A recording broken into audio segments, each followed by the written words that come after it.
Welcome, everybody, to Combos on the Coast, FCAA's flourishing podcast. Oh, yeah. And You we're guys are back for crushing our it. first episode of 2026.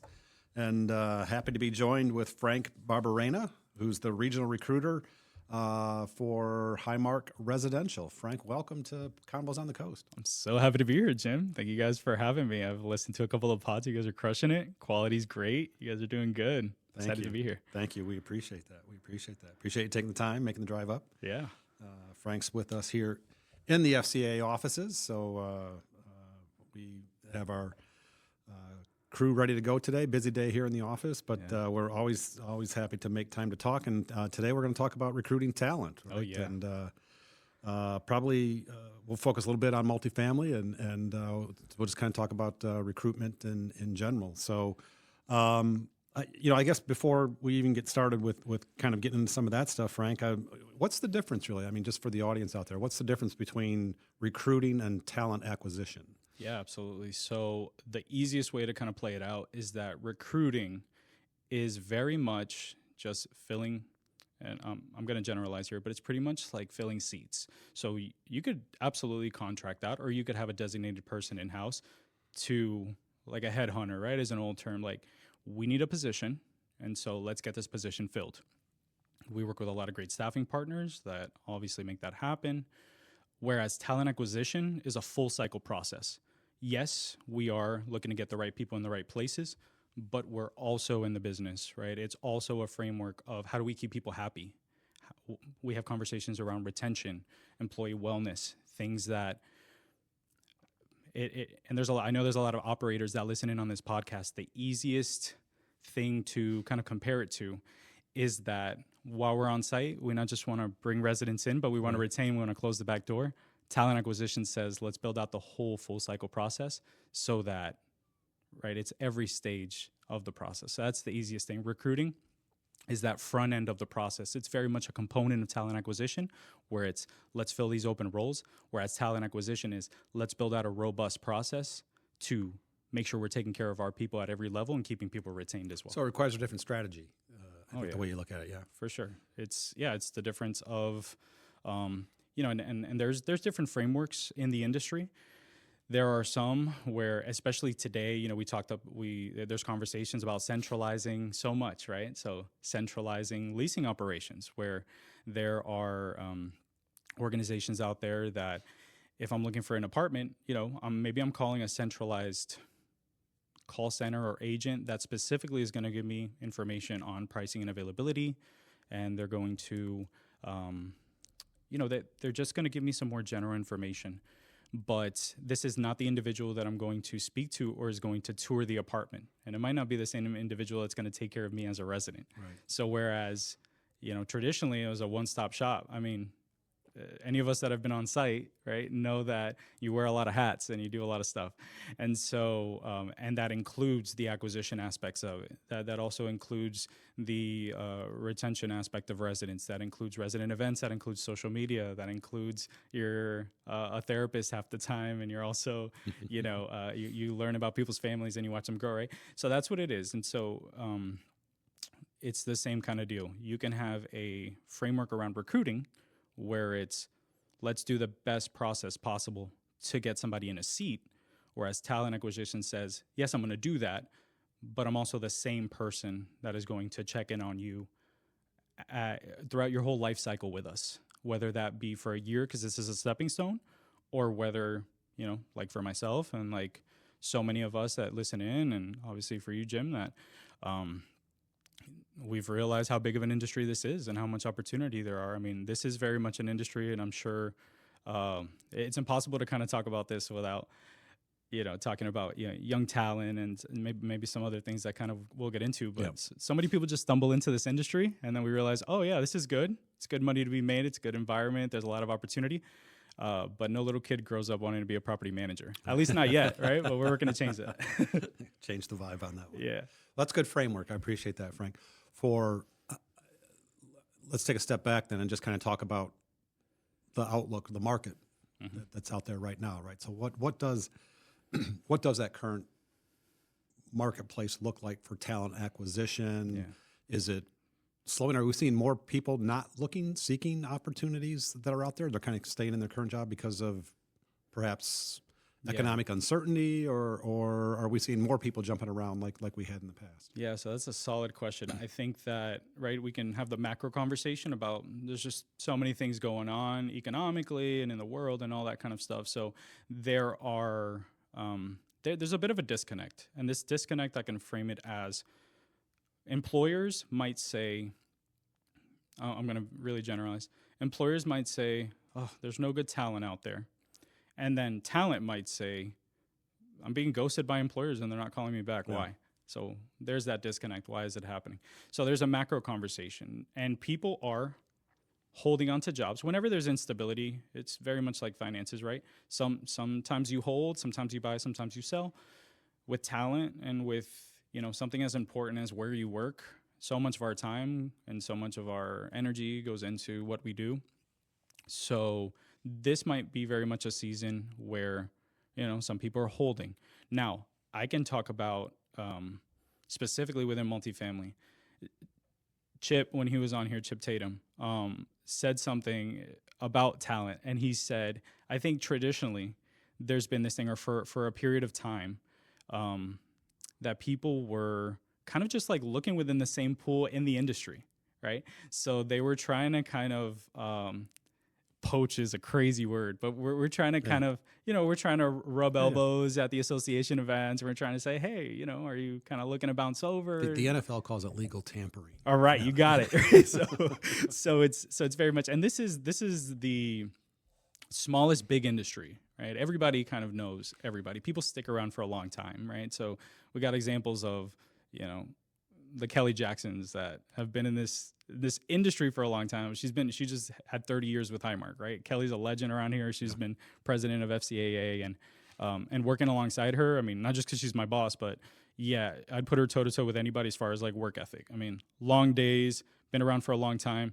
She's tried to get, legally, tampered and poached from all the big names, and she's stuck around, right? And so, kind of going back to it, it's this thing of what are we doing? Lost my train of thought. All right, so can you kind of like revisit it back? Yeah, no, I was just I'm just asking what that marketplace looks like from a are folks looking to stay in the jobs longer now, given what the economy may look like now, or is that the right opportunity? Like, and you kind of tied it to investing, right? Like, for some people, it's playing it closer to the vest. Yep. For other people, I'm all in and I'm taking my shot here. Yeah. So I got my train of thought back. So yeah, Chip talked about for a long time, it was very much like in industry, and that's no longer the story. That's very much true, right? And so it's not that this industry and the entirety of my time with this industry, I've been with Highmark for 7 years now. I'm fortunate enough that spent 4.5 years leasing on site. We've grown exponentially. We've built out good systems. The position that I'm in was created, and this is very much just the language that I use. Faith is a big part of my life, but very much God has qualified the unqualified in me, because I didn't know anything about talent acquisition or recruiting or anything. I was leasing on site, and I wasn't even the most exceptional leasing specialist on site by any means. I very much think that, speaking to the importance of understanding people, this is a retention-based conversation. No matter how big your organization gets, you should have systems in place, and if you don't have them, it's important to build those out where you can get a read on who is already in your organization, right? Who has what experience from other places, who has what degree, right? Or who's done whatever things. But sometimes, and Kelly and I have kind of talked about it, and then I said, why is it that we built this out, or why was this the time to invest? Like, Highmark has more than doubled our portfolio in the state of Florida over the last 7 years. When I started in January 2019, I think we had 80-something properties, and now we have over 160 in the state. And so it's not only picking up new assets, and it's not only buying new properties, but it's building out new systems and creating new positions for support. That includes my position, where it says, okay, we're picking up new properties. We're going to have more positions. There's always some level of turnover. Let's reduce that level of turnover. And let's not put all the weight. This is very, very important. Let's not put all the weight on our operational on-site leaders, our community directors, and our maintenance supervisors to be talent experts innately, right? And so, yeah, so again, just to and I'm excited about all this stuff, so I kind of went off, but it's very, very important that we build out frameworks of young talent because everybody's not here in the industry anymore. Right. So this industry doesn't have a quality issue. We all know that. It might be more of a visibility issue, right? Maybe people don't understand don't What's out there, understand the opportunities. Yeah. until they're in here. So we have to get out there and let them know. Yeah. You said something made me think of a question. You were talking about, don't make our maintenance, professionals, have to be the subject matter expert on this, Sure. or something along those lines, or and the others. Mm-hmm. How, in your role, how collaborative of an effort do you have in the recruitment process with other people from the leasing side, the executive side, the maintenance side? Immensely. That's really half of my job now. Again, and it's great because I have the opportunity, and I think a lot of multifamily players still, even the big companies, don't have committed recruiting efforts. It's always been, if a position opens up on site, let's just put it on the CD or the supervisor's list of reviewing resumes. Maybe we provide them a software, like we use iSums. It's a great software where they can sort through those resumes and things like that. But operational, teams have so much to do. Yeah. They have the final say. They know a hiring manager, right, which is, the terminology that we're going to use for a CD or a supervisor that is going to make the final call there on site. They know, what kind of attitude they need for their team. They know what kind of skill set is going to match the pace of their property. They know what kind of, and not only personality to gel with the team, but also understanding the nature of the residents, right? What do we need, right? What do we need for the team? My job, and I think where my job adds the most value on the recruiting aspect of things, is to say, hey, you have, for example, in a position like leasing, where it very much is a foot in the door to the industry. If we post a position, if we do a job posting and it lasts for 60 days, we might get 160 to 200 candidates in a big metro like Jacksonville, Orlando, and Tampa. So that is also to say, as much as I mentioned that we do have a visibility issue, I think that whenever you can pull 160 candidates across a job posting anywhere, people are looking for work, and people have landed there, right? So Hardmark absolutely has done a good job of creating the right channels. But beyond that, to kind of, again, get back to what you're saying, how important is the collaborative aspect of it? It's everything, right? I think that human touch needs to be at the forefront of really any process in our industry, because we're in the business of helping people find their homes and feel good in their homes. That's big picture. In my role specifically, I want people to, feel good at work and stick around and do well, like find their work homes and feel good in their work homes. And that is impossible. Like, it's emotional intelligence over artificial intelligence, right? Not that we don't use AI, right? Not that it doesn't have its place, but human touch is paramount. Yeah. And we'll get into AI in a minute. Sure. I just you've said a couple times now. So multifamily has a visibility problem, right, in regards to talent acquisition. How much of that is, would you say, is part of just in general a shrinking pipeline of new entry talent that exists in the marketplace in general? I think that so. Is it? I guess I'll rephrase the question. I guess is it strictly a visibility issue, or is there also just a pipeline issue as well? It's a macro issue that kind of like drips into a multifamily, more specific issue, and I'll explain. The hardest position for me to fill, and I would challenge any person in hiring in our industry to kind of say something otherwise, is a certified maintenance technician, a Tech 2, what we call it in our company, which with HVAC knowledge, so like a lead tech.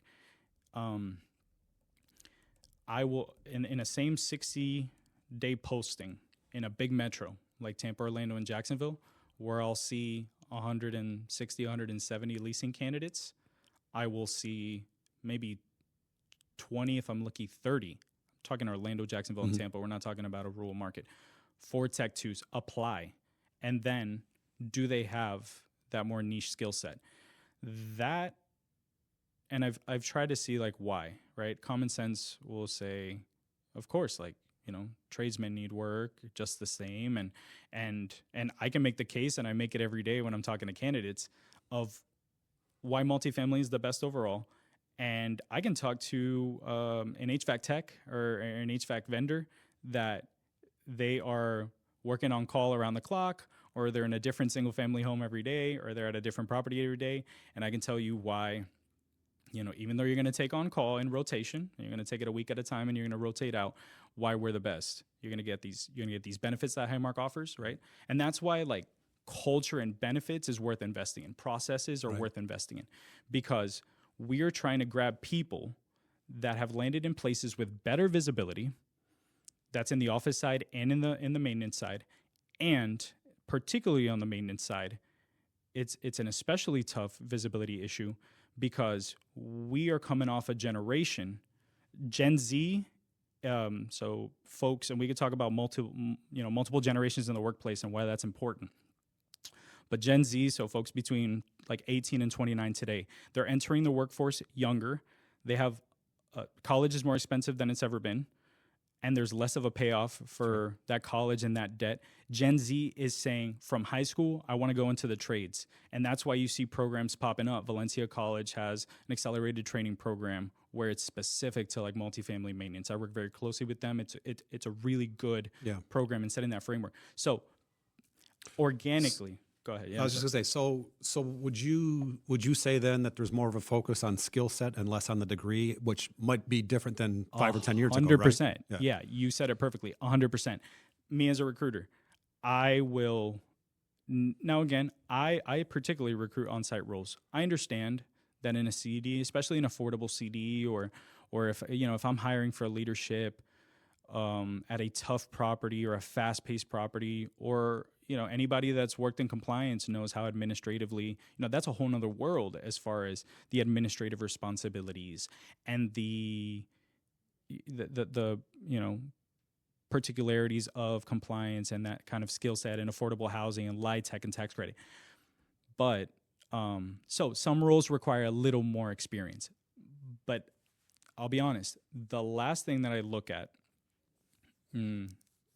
really myself is a degree. Now, we have a tuition reimbursement program.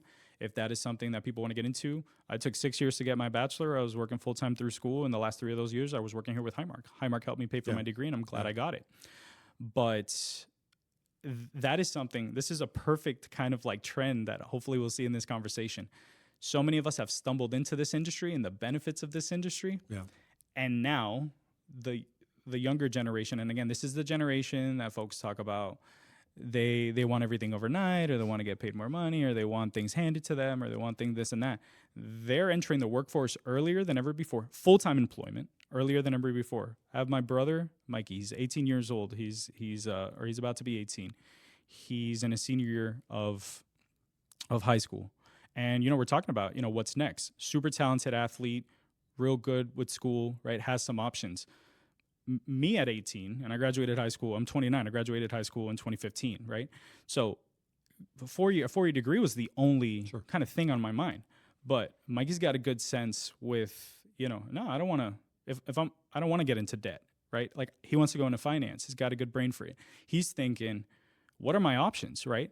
Do I go to, can I do something with soccer to like help me pay for school? That's great. Not for the sake of playing, and he loves his sport, but also like what can help me get there? Right. Or do I work, and do I leverage employer benefits? Like that's something that his generation is thinking about, that even though I'm on the older end of that generation, that I wasn't even thinking about. So even in 10 years, that conversation has shifted. So it's not that they're lazy. They just have really different priorities. Absolutely.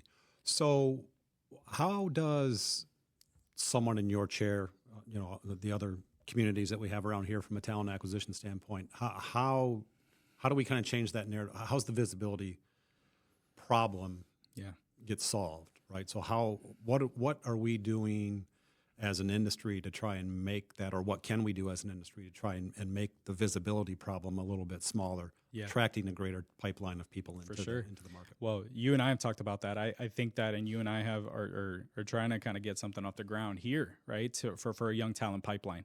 I think, and I'm a real big proponent of communicating informations and processes. I was talking with one of our teams in Tallahassee yesterday, and we were talking about, and obviously I'm a talker, so I'll make this long story short, but we have this program that we've kind of built out here in Florida called Highmark Gives, where we get really involved with our communities, and our communities, they'll set up these decorative collection stations, and we'll collect different high priority items for charitable organizations, and we'll pick a new charitable cause every quarter and we'll run with it. So this team, they're from the hills at Capital City up in Tallahassee. Naomi's their community director. They crush it every single quarter. It's a contest, and I feel bad because, like, you know, they're like, all right, like, when are we gonna win this quarter? And I'm like, hey, give everybody a chance, you know? So I told her, I said, hey, maybe next time we have a big call, maybe you guys come on and like share your secrets, right? And she's like, oh, you know, I can't do that. But then she said something, and it's funny, but it's true. She said, I can give them the recipe, but nobody cooks like us. That's right. right. And so well, if it's like my grandmother, she used to say, you know, it's a dash of this and a dash of this. She never gave you an exact measurement. Right. So you exactly. kind of knew the stuff that went in there, but you didn't know the exact amount. Yeah. Right? And so you know, and so I'm Cuban. My wife's Puerto Rican. My wife's an awesome cook. And, you know, in Latin America, you know, we have an expression que él tiene sazón, o ella tiene sazón, right? So like, it's like seasoning, right? Like we have seasoning. And so I think that gatekeeping information is very, you know, we're in an industry, especially here in Florida, where the affiliates work well, the association works well. You know, Florida's a big player for NAA. I think that exchange of information is important. What processes are you using? Let's not gatekeep growth, because like we have our own seasoning, you know, we got our own flavor, and, you know, I'm partial to Highmark. Like, nobody cooks like us, right? So like, I will share this kind of information. I will share kind of what we're doing. I think that's so immensely important. So what do we need to do? That conversation for young talent and building that out, that needs to happen from an association standpoint. That needs to happen from a company standpoint. And we need to explore what that is. So in practice, what are we doing? So I am going to be involved across the state or whatever jurisdiction I have to be boots on the ground in person. And this is why we're talking about, right? Like, yes, AI is very, very great for a lot of stuff. But just like when people are looking for their homes, we can build out systems for self-guided tours. Those things are great. Parts of the market are going to really enjoy that. Some people still want to go into a leasing office and they want to look someone in the eye for a decision as big as their home, just like a decision as big as where they're going to work. And they want to get a feel for you, and they want to kind of walk around, and they want to know, especially if you're the same person that's going to be taking care of them as a resident, they want to know the human being behind this operation. So what I do is, like, I'm going into trade schools. I'm presenting on our company. I do this in conversations, on the phone. I do this in person. I want people to know that Highmark, that this place, and this can be true, well, you're not going to be better than us, but this can be true for, you know, whether it's an affiliate or what is the benefit? We have to win them over, right? And so going into trade schools, going into colleges, I'm trying to, what is that term you used? Not poaching, but what did you say? Legally tampering. All right, cool. I'm going to legally tamper, and I'm going to pick up all the business majors, all the finance majors, all the hospitality majors. I went to UCF, right? We have one of the best hospitality schools, the Rosen School of Hospitality. No, you don't want to go work in a hotel. You want to work for us. You actually want a life, right? You want to sleep at night. You want to have good benefits. Yeah. You want to have, you know, some holidays off. Like, that's what we got going on. So it's really like walking your walk. It's getting out there in person, and it's communicating that information, because they don't know what they don't know. And if we can do that, look, how great is our industry, and how much talent do we have in our industry for people that have primarily stumbled into this industry from other places? What can we do? Right, Valencia College doing an awesome job. They have the first Associates of Science in Property Management program in the country, right? So kids are getting out of high school, or people are switching gears and changing their education to get an education in something that we stumbled into. Right. Let's capitalize on that. We need to get into high schools. We need to get into colleges. We need to let them know that this is the place to be. That's a great point. And what you know, and we're talking a lot of entry level, right? But we have a lot of generational talent in our industry, of course. And is that I mean, is that a problem? Is that a good thing? Oh, it's a great thing. Is it a real thing? Fantastic. Yeah, Yeah. this is so. This is a here's a stat, right, that a lot of people don't know, or just a metric. This is, for the first time ever, we have a 5-generational workforce. Right? People are retiring later, and people are entering the workforce earlier for a bunch of different reasons. So we have the traditionalist, or the golden generation. We have the boomers. We have Gen X. We have millennials, and we have Gen Z, all in one workforce. We're also in a market of housing. People are renting in perpetuity. People are renting for longer periods of time. The whole paradigm of, buying a home and a white picket fence, that's kind of, it's changing for, again, a bunch of different reasons. So we very much need to be a reflection of our market. So Gen Z, with all the, digital nativeness and everything they got going on, they have a lot to contribute. Older generations, Gen X and older millennials, like sometimes you got to put your head down and, you got to go, you know what I'm saying? And so there's a different skill set, the soft skills, again, and I'm generalizing. Look, every generation's different. Every generation comes from different places and different experiences, but some of the soft skills and some of the leadership skills that I can glean. You can have a leasing specialist that's 50 years old, and you can have a leasing specialist that's 20 years old. They're going to have a different thing to contribute to the table. We have to capitalize on those things. We need to exchange that information. So maybe the 50-year-old is not going to be the best at putting together a social media campaign, but maybe that 50-year-old that maybe has had a family or has had a life and is going through things, they're going to be able to maybe teach some soft skills or some selling skills to that person, so just due to life experience. You want to bridge the generational gap. 100%. Right? That needs to be active in the recruiting process. That we're all about fair housing. What's the downside if that doesn't happen? Oh, then you have a generation that's going to age out. So people are going to stop trickling in.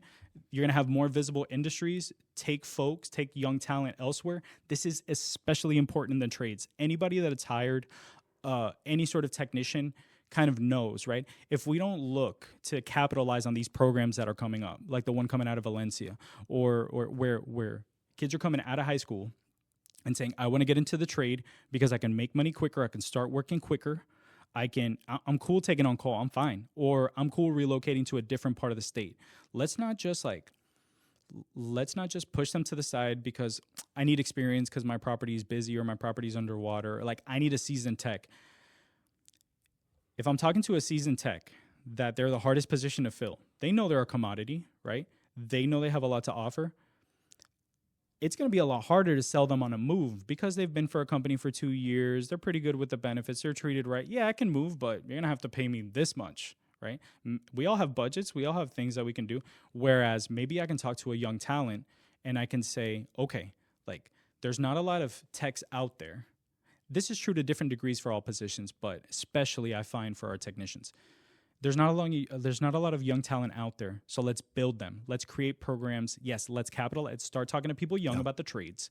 Let's be that company that's boothing in that space, not just the vendors, but let's be there and let's tell them why we're the best. And let's get them through the door. And when they're through the door, let's create a program. And let's be honest with ourselves, and let's not expect someone that just came through an 8 to 10 week program that knows a lot of book knowledge, that cared enough to invest in a program and go through that. Let's treat them well, and let's say, all right, let's really take a look at these first 30 to 45 days, and maybe the first week or so. I hope this doesn't sound crazy. Maybe let's shadow your lead tech or your supervisor. Let's just shadow. Yeah. Right? You've learned all this stuff in books, and you've got a little bit hands-on, but let's show you how we do it. Let's show you the standard of excellence we have here with Highmark. And because your options are to continue complaining, and I love my hiring manager. I'm not taking shots at our hiring manager. I really do love our teams. This is a bigger issue, I think, across the board. Yeah. We can say nobody wants to work. We can say that there's not good talent out there, or we can be accountable and say, let's build that talent ourselves. Let's be present. And when they come through the door, let's teach them the right way to do it. And in 45 days or top 90 days, you're going to have a tech that you built out for yourself. That's right. That person you've invested in, they're now invested in the company because you've given them what you need, or they've given them what they need. We can talk all about how important proactive conversations are. Proactive check-ins, and I can tell you about some of the stuff that we're working on with that. But hey, if they're not out there, you got to build them. If not, we're all going to be complaining about the same, there's no talent when you have a workforce that says, I want to work. Is some of that training your existing teams as well? So I'll use an example. I mean, we have generational differences just sitting right here at the table. Yeah, right? you look good though, man. You're in better shape than me. But and if I'll just take one example. If there's a mindset of, and I know this doesn't pertain necessarily to multifamily because work from home doesn't really fit into our world, right? Yep. But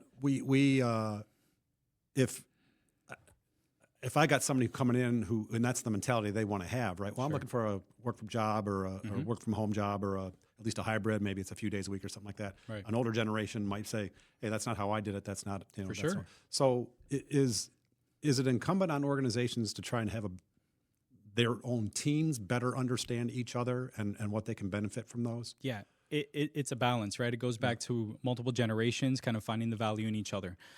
For some positions, here's the top 3 things. Here's a good kind of statistic that everybody should know. For the entire history of the workforce, of the industrial American workforce, the top 3 things that people have looked for has been pay, has been, benefits, and projected tenure. Probably projected tenure before benefits. That's what it's been. Previous generations have had the incentive to work for 20, 30 years for the same company because they had a nice pension waiting for them at the end. Those things don't exist anymore, right? So there's different priorities. You used to be able to work one job, used to be a one-income household, and you could purchase a home, you could travel, you could pay for your kids to go to college. That's not the case anymore, right? So there's a different expectation. Gen Z, people 18 to 28, that statistic looks very different. Their top 3 things for the first time ever, number 1 thing is a clear growth path. They want to know. And this is misconstrued as like, oh yeah, they want to take my job in 90 days.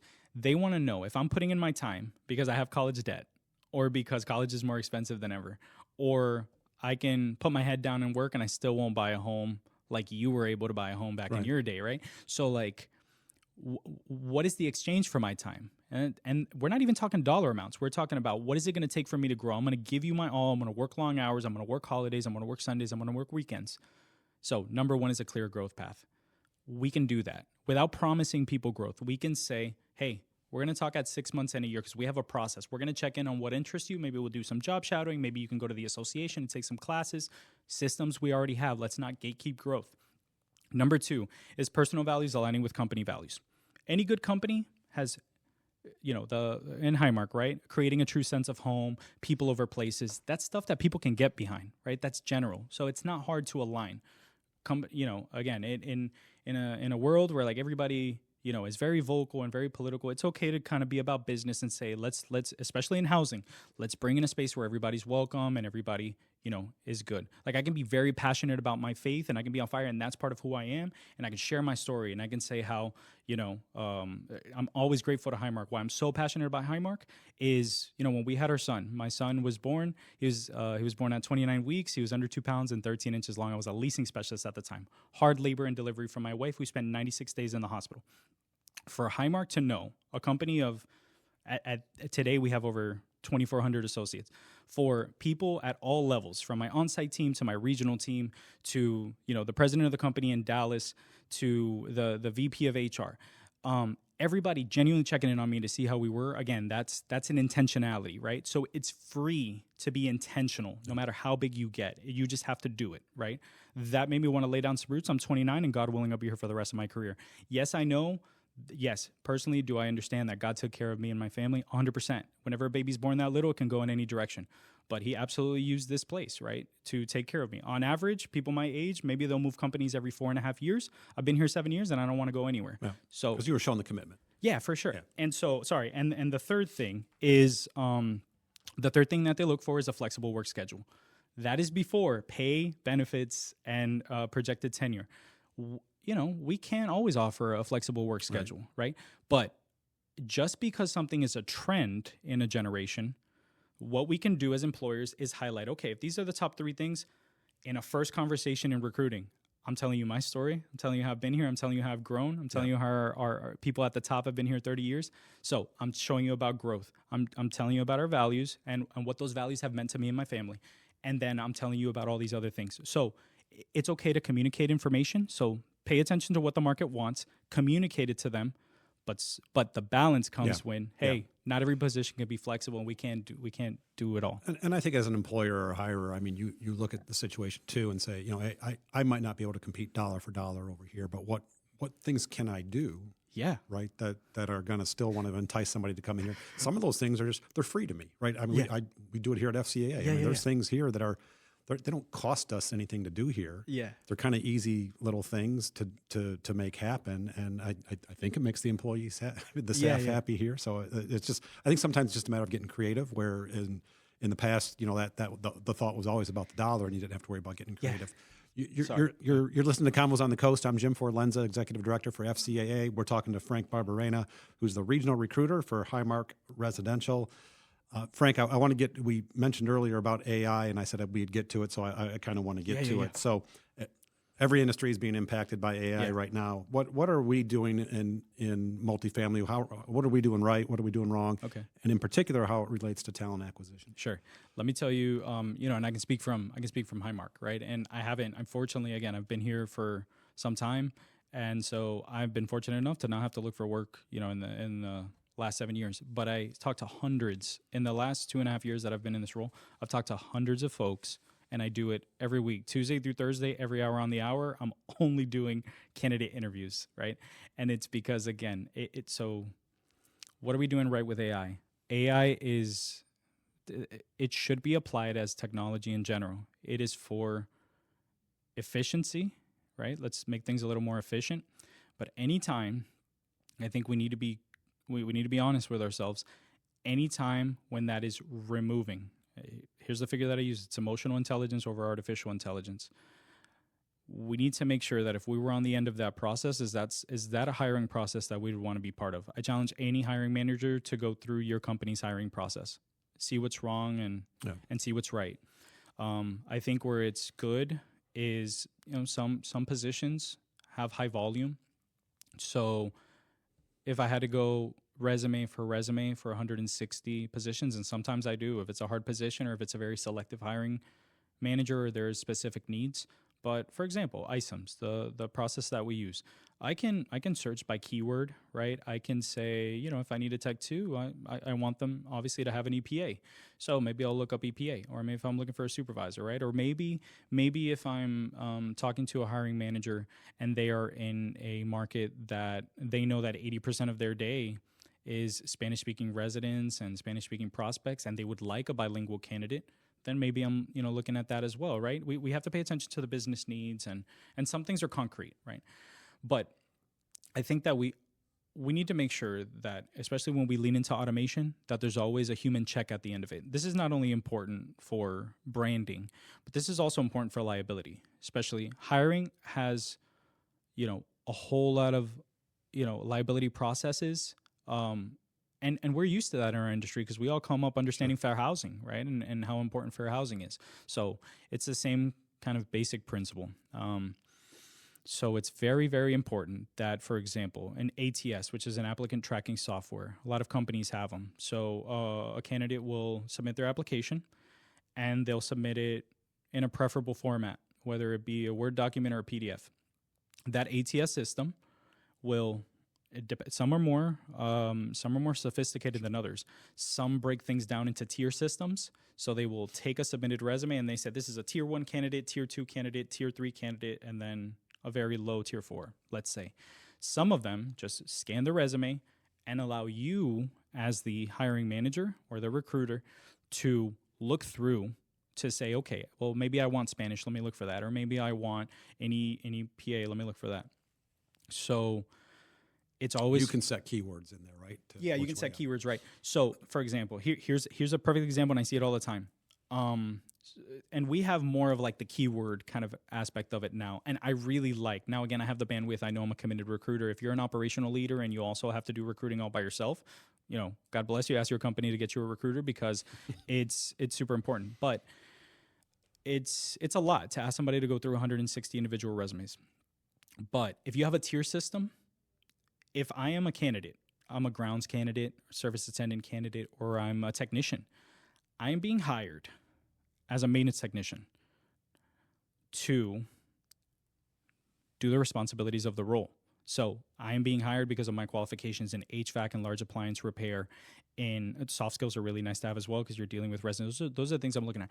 I'm not getting hired to be digitally savvy and understand an ATS system. So if I'm busy and I'm very interested in the role and your company has, set up Indeed Easy Apply, and I have a paper resume on me, I'm going to take a picture of that resume and I'm going to submit it. If it's in JPEG, the ATS system won't read it and it's going to go to tier 4. I might be the best qualified candidate. Right. A human being needs to look through all the tiers, especially in a tough position to fill and especially in markets that don't have a lot of traction. An irresponsible hiring system will say, there's just not people interested. A responsible one will say, okay, I appreciate these people being I appreciate this tier system, but I'm going to get human eyes behind it. I'm going to make sure that everybody gets a fair shake, and I'm really looking at the best candidates. Yeah, and I think that's the big lesson with AI or any of the automation that's out there, right? Is that the work still has to get done. Yeah, it's not bad. You know what I'm saying? But you need to get, if you're an organization that, for example, like we particularly in Highmark, there's different philosophies around pay, ranges and posting them on job postings. So, we do not. And so it is, it's imperative that if someone expresses interest in a role and applies, that I am touching base with that person as quickly as possible, because I'm going to have a conversation. Again, these conversations are 15, 20-minute conversation. Thank you so much for your interest in the role. Let me tell you a little bit about the company. I'm not going to have you jump through hoops. This is another big one. If you haven't listened to anything else I've said today, literally treat people with respect. People are looking for work, right? Don't ghost people. I think, again, compassion and sympathy is free. So if you were looking for work, how would you want people to treat you? It doesn't matter if you're busy. Treat people with respect. If you've talked to them, you can't guarantee them the role, but you can guarantee them some aspect of communication. And so very simply, like, I'm establishing in that call culture. I'm getting them excited about the role. I want them walked out not only informed, but excited about the role. They don't have to jump through hoops for me. I'm also trying to win them. I want them to walk out and be like, I haven't had another conversation like what I had with Highmark. Yeah. That's a great way to end our conversation today, Frank. Those are some great words of advice to work on. I think there's so much more we could still sit here and talk about. We'll have to do this like invite a part me back. two. I love it. We'll have a part 2 set up for this. So Frank Barberena, Highmark Residential, thank you so much for being here with us today. Thank you for listening to Convos on the Coast. Don't go away yet. Stay tuned for the Maintenance Minute.